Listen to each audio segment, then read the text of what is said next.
No, I know that a lot of West Indies supporters will be tempted to say that the series is already gone, so they are not too motivated to watch.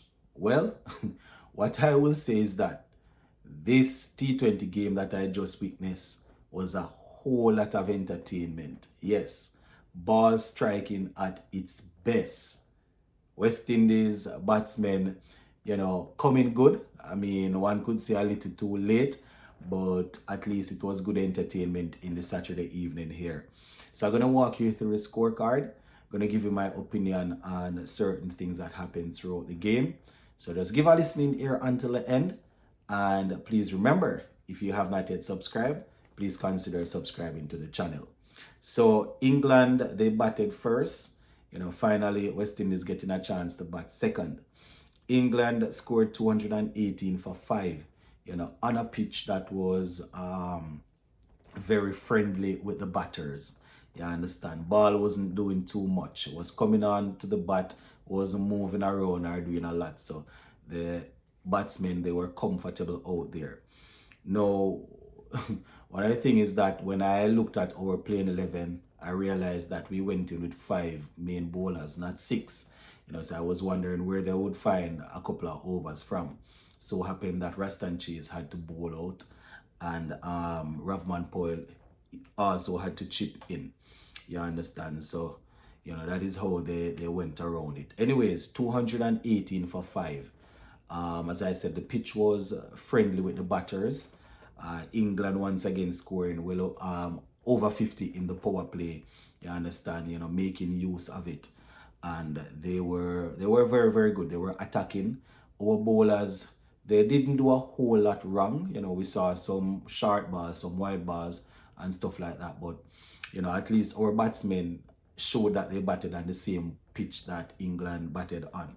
So 218 for 5. At the top for England, Phil Salt made 55 from 35, 5 fours and 4 sixes. He was looking as if he was planning to, bring up a century, but Rastan Chase made sure that that didn't happen. Will Jacks, he was removed by Alzari Josie for 25. He scored 25 from 12.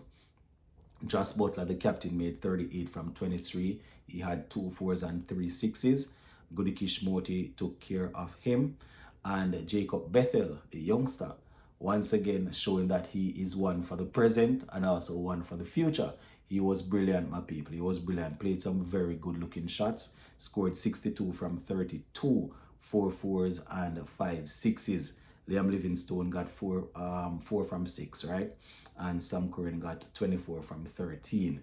Now, bowling for the West Indies, Obed McCoy bowled 4 overs, 40 runs. Alzari Josie, 4 overs, 33 runs. He picked up 1 wicket. Akil Hussain, 3 overs, 40 runs. We saw Gudikish Moti with 4 overs, 40 runs, 2 wickets. Ravman Powell, 1 over, 11 runs. Rastan Chase, 4 overs, 47 runs, 1 wicket. So, our bowlers, they went for runs, they went for runs. I've always said that even when it's a pitch that is good for batting, teams that are generally dominant will find a way to make sure that the team don't score a lot above what is par on that pitch, right? But luckily for us, it was a night that Shea Hope and Evan Lewis clicked. And I tell you, my people, they clicked, they did, right? They actually put on 136 for the first wicket. Both men getting half centuries, setting up the victory for us. I mean, in the back end, they got a little bit nervy because we lost 3 wickets in 1 over. But the damage was already done by the brilliance of Shea Hope and Evan Lewis.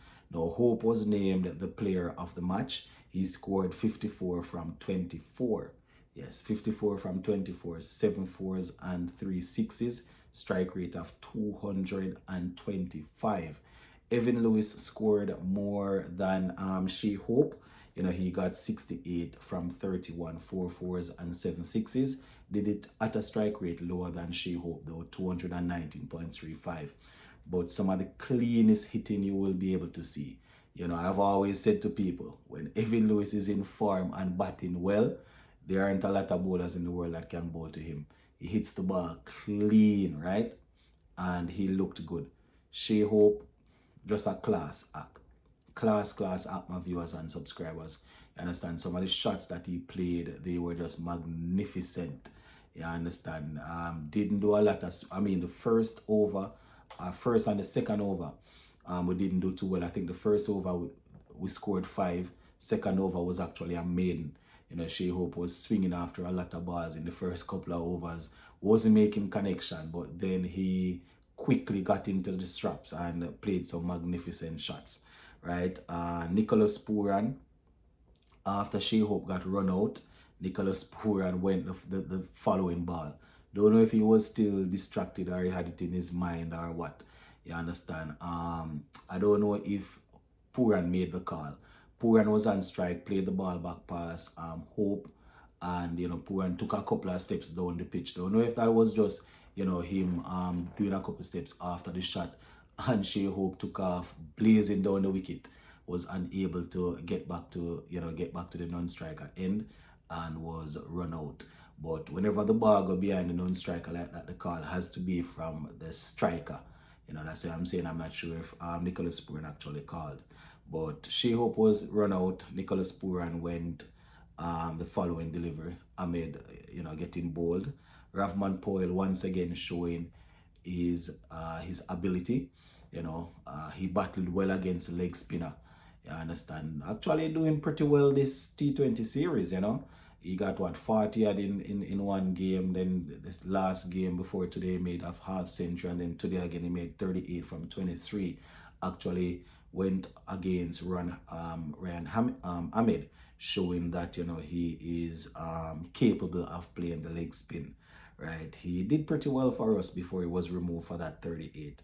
Hetmeyer, one would have thought he would just come and try to see it across the line for us, because we didn't have a lot of runs to get when he came in. Unfortunately, he mistimed one and was out caught.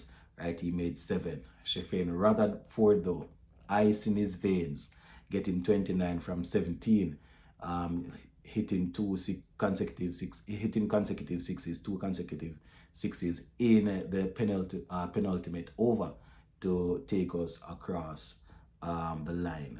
Raston Chase was left not out 9 from 8.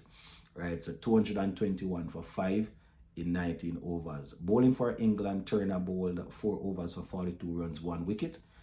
We also saw Ahmed bowling 4 overs, 43 runs, 3 wickets. So those were the main bowlers for England. So the series is now 3-1. West Indies will be looking to win tomorrow to try and see if they can finish it 3-2 instead of 4-1. So that is pretty much how it went, my people. Once again, our bowling, getting some sticks, but at least our batsmen were able to show that it was the same wicket that England batted and we batted on, right? So I guess our bowlers can feel okay knowing that it was a pitch that offered a lot. We made good use of it. And I will say, the batting, my people, apart from the collapse that we had, the mini collapse that we had in the middle, with Shea Hope getting run out, Nicholas Puran getting out right after. Apart from that, the batting wasn't too bad at all. But yeah, let me know what y'all think, my people. Big up.